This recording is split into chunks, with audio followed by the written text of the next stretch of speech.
Assalamualaikum warahmatullahi wabarakatuh. Kembali lagi di channel podcast horor. Cerita kali ini berjudul Tragedi Bus Malam. Sebelum mendengarkan cerita ini, alangkah lebih baiknya jika kita membaca basmalah terlebih dahulu.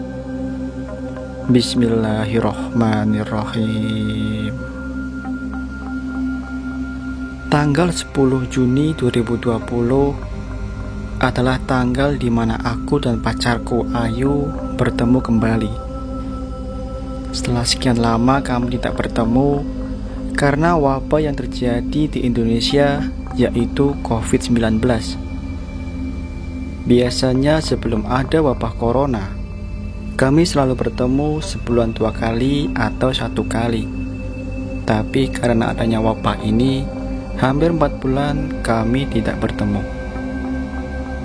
Tanpa basa-basi, tiba-tiba Ayu sudah mengirim foto kepada saya sambil bilang, "Yang, aku otw ke Bandung." Aku sedikit kaget, karena sebelumnya dia gak pernah bilang mau ke Bandung. Yang aku khawatirkan, dia pergi ke Bandung dari Solo sendirian dan membawa mobil sendiri. Tapi ya, sudahlah. Toh aku tahu dia memang tangguh. Singkat cerita, akhirnya dia tiba di Bandung pukul 10 malam. Selama di Bandung, kami pun banyak menghabiskan waktu berdua. Sampai tidak terasa, dia sudah 4 hari di Bandung dan harus pulang kembali ke Solo. Tadinya dia akan pulang sendiri lagi ke Solo.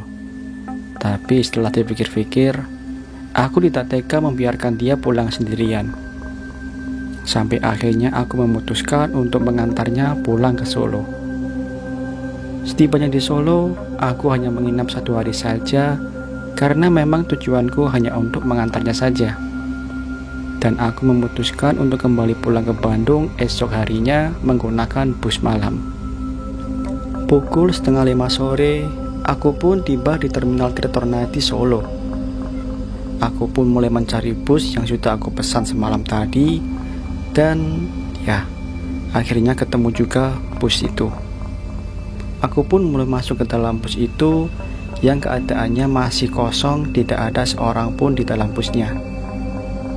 Tak butuh waktu lama, akhirnya bus pun mulai jalan. Aku yang merasa keheranan karena penumpang di dalam bus itu hanya ada aku saja. Jadi hanya kami bertiga, aku, sopir, dan kernetnya. Wah, sudah seperti bos saja. Karena aku hanya sendiri, jadi aku memutuskan untuk duduk di kursi paling depan.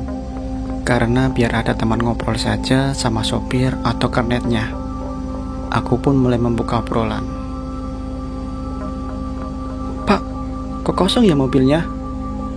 Si sopir menjawab, "Iya pak, gara-gara corona nih. Ditambah harganya naik jadi 2 kali lipat." "Jadi ini cuma aku pak penumpangnya?" tanya aku. "Iya pak," sambil ketawa kecil. Alhamdulillah sopir dan kernetnya itu orang Sunda. Jadi aku cukup akrab dengan mereka. Bus yang aku tumpangi itu rutenya lewat jalur selatan. Jadi ya lumayan agak jauh juga. Tak terasa hari pun mulai gelap, mataku pun mulai mengantuk, dan aku pun tertidur. Tak lama kemudian aku pun terbangun. Karena ya, tidur di kendaraan umum memang tidak bisa sepulas tidur di kamar sendiri. Saat itu waktu menunjukkan pukul 8 malam. Keadaan di bus saat itu sangat gelap gulita, tak ada penerangan sedikit pun. Mungkin karena hanya ada aku juga penumpangnya. Hanya ada sedikit penerangan dari lampu mobil lain yang mengarah ke busku sekali-sekali. Aku memutuskan untuk merokok saat itu. Dan ruangan merokoknya ada di bagian bus paling belakang. Jadi memang ada sekat khusus untuk orang yang perokok, terpisah dari kursi penumpang. Mungkin yang pernah naik bus sudah tahu seperti apa busnya. Ketika aku menoleh ke belakang, kok ada orang? Aku hanya melihat rambutnya saja, karena wajahnya tertutup kursi di depannya. Aku sempat terdiam sejenak melihatnya. Aku menebak dalam hati bahwa penumpang yang ada di belakang itu wanita, karena aku melihat rambutnya saja seperti panjang walaupun samar-samar dalam gelap. Dalam hati bertanya, kok bisa ada dia ya? Padahal kan cuma aku penumpangnya. Apa mungkin dia tadi naik di jalan ketika aku tidur?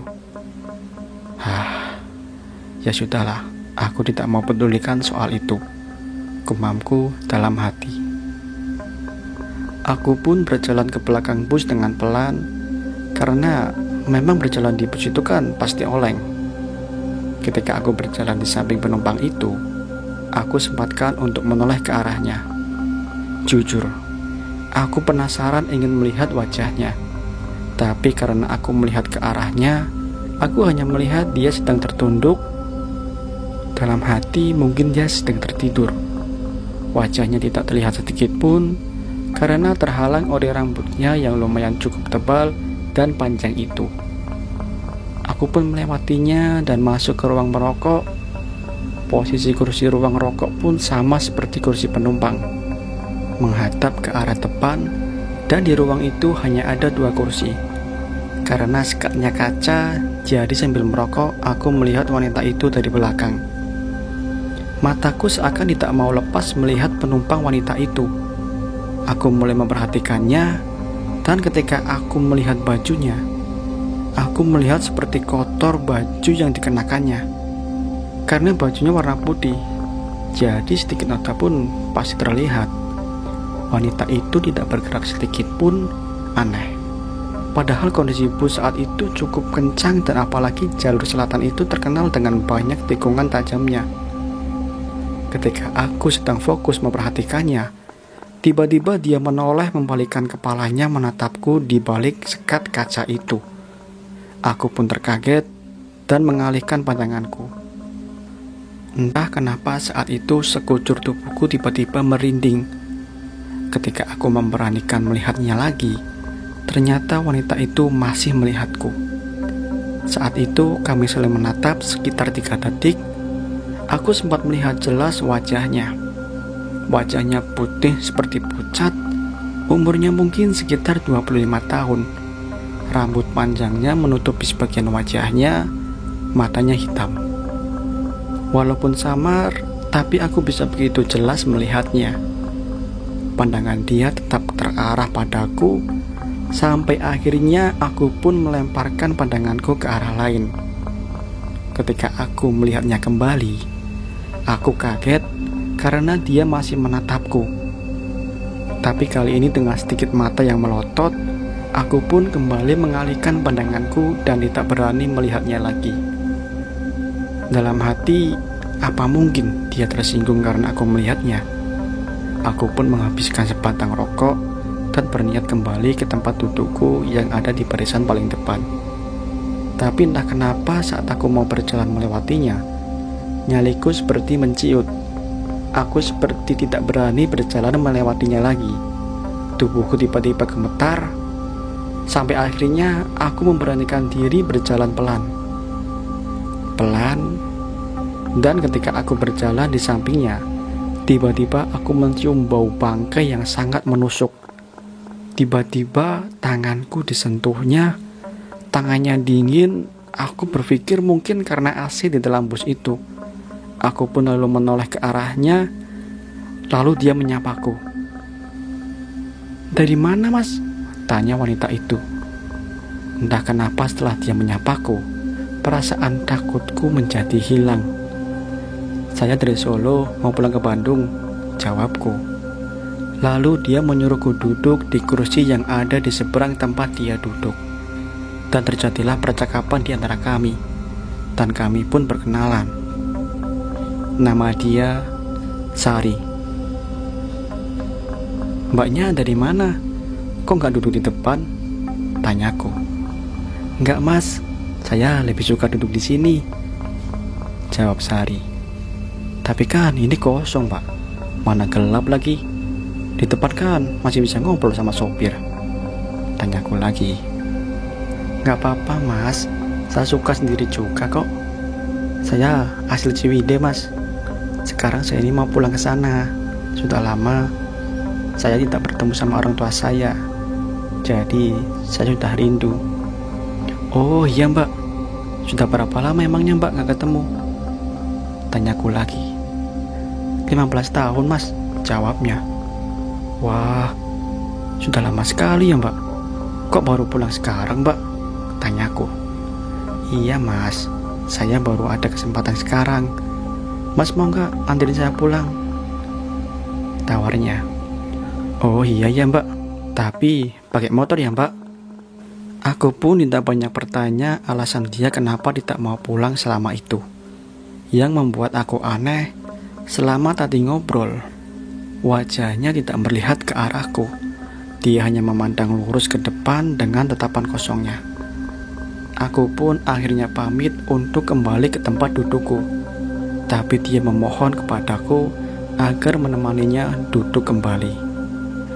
Di sini dulu aja mas, temani saya. Anehnya, aku seperti tidak bisa menolak saat itu. Dan aku pun tertunduk kembali. Dan yang aku rasakan saat itu adalah aku sangat-sangat merasa ngantuk sekali. Dan tak lama aku pun tertidur. Aku tertidur lumayan cukup lama, saat itu sekitar 6 jam.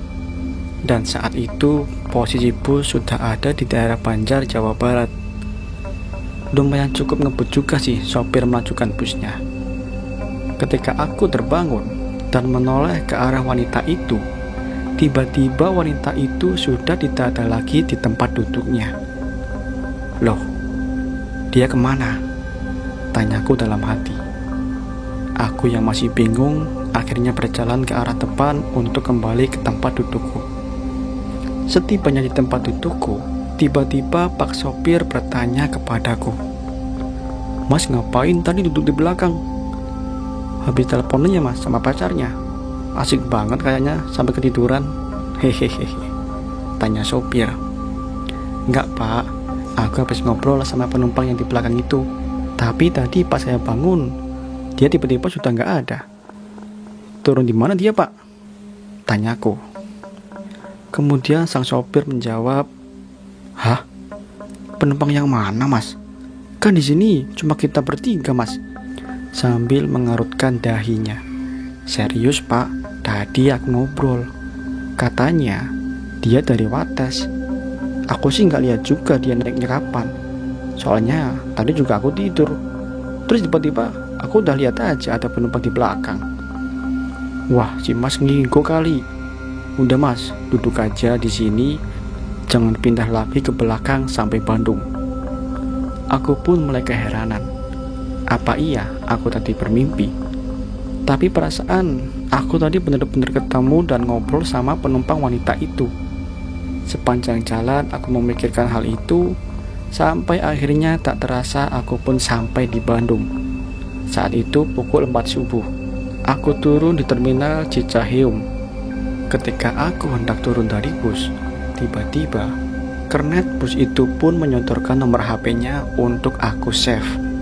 Dengan tujuan barangkali aku mau pergi ke Solo lagi, bisa menghubungi dia. Lalu aku pun save nomornya. Walaupun dalam hati, aku tidak begitu penting dan butuh nomor si kernet itu. Aku pun lalu pamit dan berterima kasih kepada sopir dan kernetnya itu. Aku mulai memesan ojek online di terminal itu. Di sepanjang jalan menuju rumah, aku terus memikirkan sosok wanita di dalam bus itu. Apa benar aku hanya bermimpi? Aku dibuatnya pusing saat itu. Karena yang aku alami itu benar-benar terjadi, bukan mimpi. Setibanya di rumah, aku pun tak butuh waktu lama untuk memejamkan mata. Karena memang sudah sangat lelah sekali saat itu. Keesokan harinya, malamnya aku menghubungi Ayu dan menceritakan apa yang aku alami di dalam bus saat itu. Tapi dia malah ketawa dan tidak memberi tanggapan apapun. Setelah selesai menelepon Ayu, aku memutuskan untuk tidur. Ku tutup semua jendela kamarku, tapi ketika aku tutup, tiba-tiba prak! Kaca jendelaku seolah ada yang memukulnya. Aku mencoba melihatnya keluar, dan ternyata ada sebuah ranting pohon yang dimana ranting pohonnya itu dililit oleh seutas tali kain berwarna putih. Aku mulai bingung dan mencari siapa yang sudah melempar ini. Setelah jalan ke sana kemari, aku pun tidak menemukan siapa-siapa. Lalu aku pun membuangnya kembali ranting itu ke dalam tong sampah dan kembali ke kamar tidurku. Kumatikan lampu kamarku dan aku pejamkan mataku. Tapi baru saja aku pejamkan mata, tiba-tiba sosok wanita di dalam bus itu seolah-olah ada di hadapan wajahku dengan wajah yang lebih mengerikan. Tubuhnya dilumuri darah, rambutnya panjang terurai dan menutupi mukaku. Aku sangat sulit bernapas dan bergerak saat itu. Sampai aku berdoa sebisa mungkin dan sosok itu pun menghilang. Aku pun terbangun lalu menyalakan lampu kamarku. Tubuhku dibasahi keringat yang sangat banyak, entah kenapa rasanya capek sekali. Aku pun terdiam dan berpikir kenapa tiba-tiba sosok Sari ada di mimpiku dengan keadaan seperti itu. Aku pun berjalan ke dapur untuk mengambil air minum, karena memang saat itu aku merasa haus sekali. Ketika aku menuruni anak tangga rumahku, tiba-tiba langkahku tiba-tiba terdiam. Sekujur tubuhku tiba-tiba merinding yang sangat hebat. Lalu aku mendengar suara kaki yang dihentak-hentakan di dalam kamarku. Suara kaki itu diiringi suara nyanyian Sunda seperti sedang nyinden atau menari. Aku hanya terdiam, seakan-akan kakiku terpaku di anak tangga itu. Setelah 1 menit aku berdiri di tangga, akhirnya suara di dalam kamarku itu pun hilang.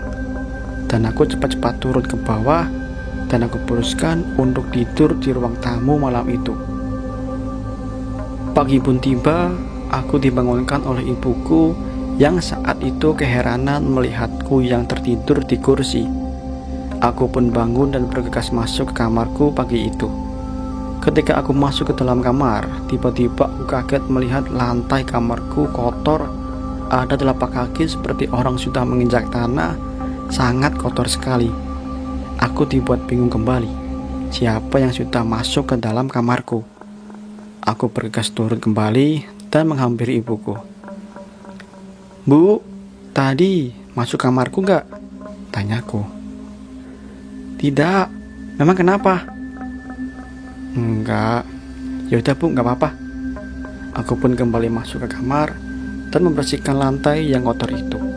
Ketika aku sudah membersihkan kamarku, tiba-tiba ada temanku Reza datang, dan ketika dia masuk ke dalam kamarku, dia pun kaget karena melihat lantai kamarku kotor bekas telapak kaki manusia yang habis menginjak tanah. "Kamu ngapain? Kok masuk rumah nggak cuci kaki dulu sampai kotor begini?" tanya Reza. "Bukan aku." "Lah, terus siapa?" tanyanya lagi. "Ntar deh aku ceritain." Ini tanah kuburan loh," kaget Reza. "Ngaco kamu." Serius, ini tanah kuburan. Kamu habis dari mana sih?" tanya Reza. Bawel kamu. Udah cepet pada bersihin," jawabku. Reza pun membantuku membersihkan kamarku saat itu. Ketika dia membersihkan ke arah pojok kamarku, tiba-tiba dia teriak, "Wah, apaan ini?"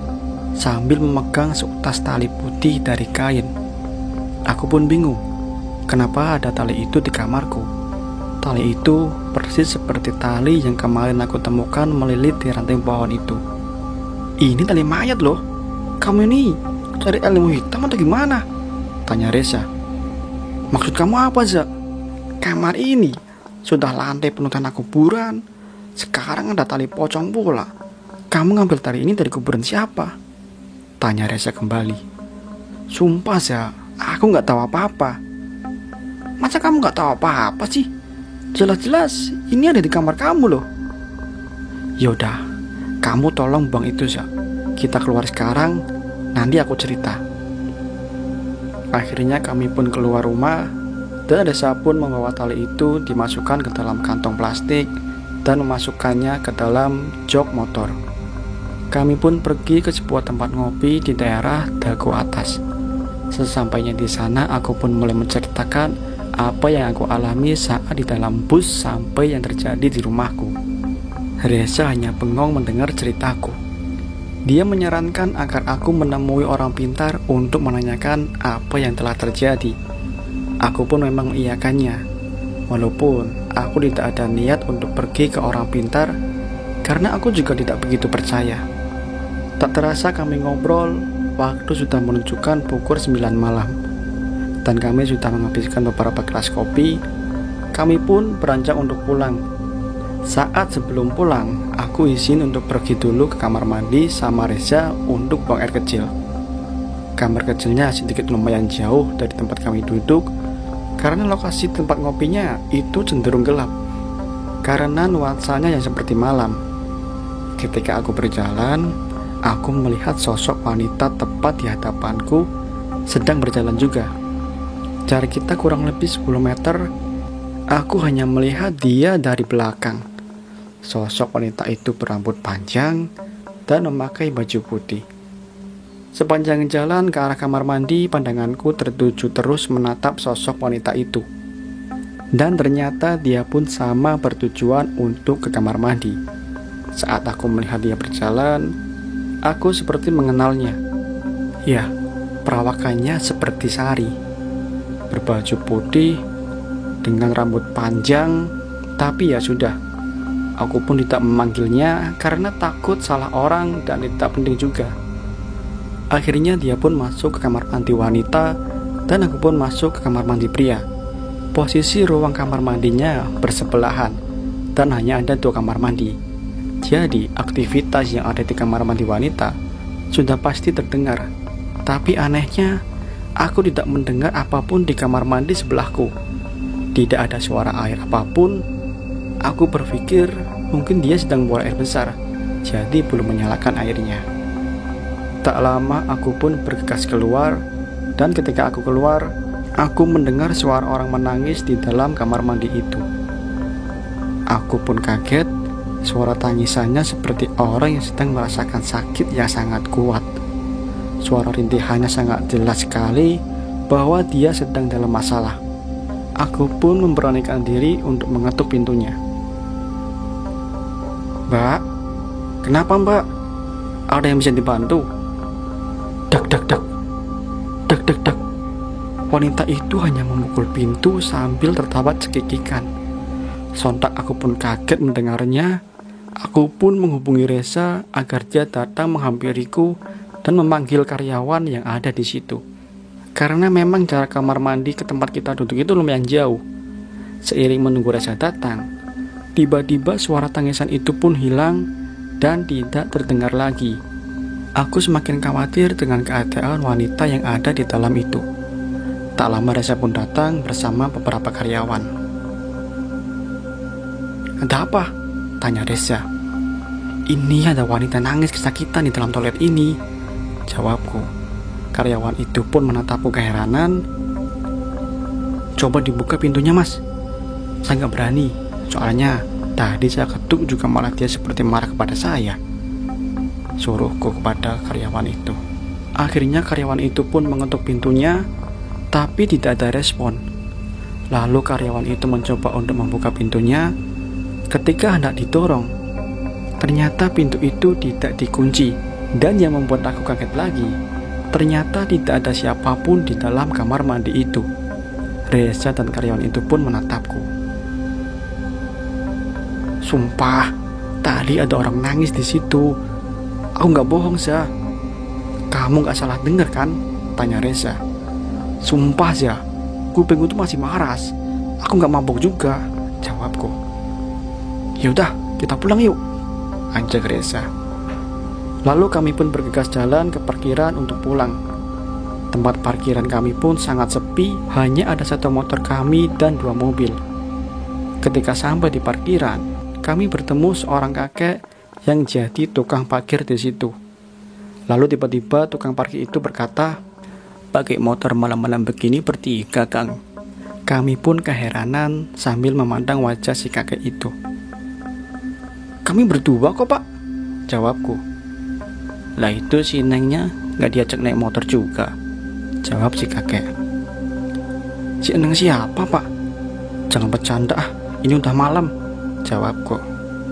Lalu tiba-tiba si kakek berkata, "Astagfirullahaladzim, Indit, saya Indit." Itu artinya pergi, kamu pergi. Kami yang kebingungan hanya memandang wajah si tukang parkir itu. Tapi si tukang parkir itu hanya menundukkan kepalanya, seakan-akan dia tidak mau melihat ke arah kami. "Kenapa, Pak?"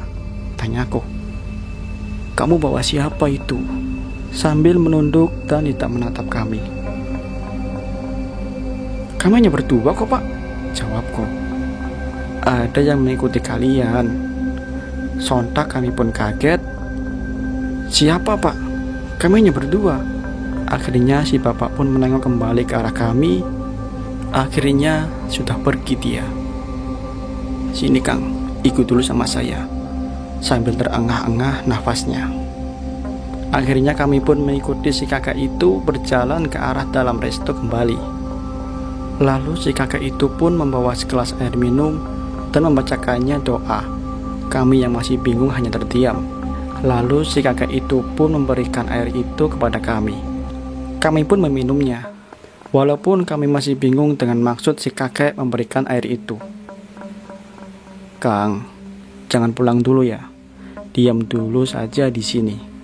"Emang kenapa, Pak?" tanyaku. "Tapi jangan panik ya, Kang. Tadi ada wanita yang ikutin kalian. Dia wanita. Makanya tadi saya nanya ke si Enengnya nggak ikut bonceng. Lalu tiba-tiba saya melihat wajah si wanita itu berubah menjadi hancur. Mukanya penuh darah, matanya hampir keluar. Makanya saya nunduk tidak berani lihat lagi." Mendengar penjelasan si bapak itu, kami pun kaget. "Lalu kami harus gimana, Pak?" "Sudah, kalian diam dulu saja di sini sebentar, jangan pulang dulu." Lalu kami pun diam sebentar sampai akhirnya si bapak berkata, "Silahkan Kang, kalau mau pulang." Tak butuh waktu lama, kami pun segera bergegas pergi ke parkiran dan tancap gas untuk pulang.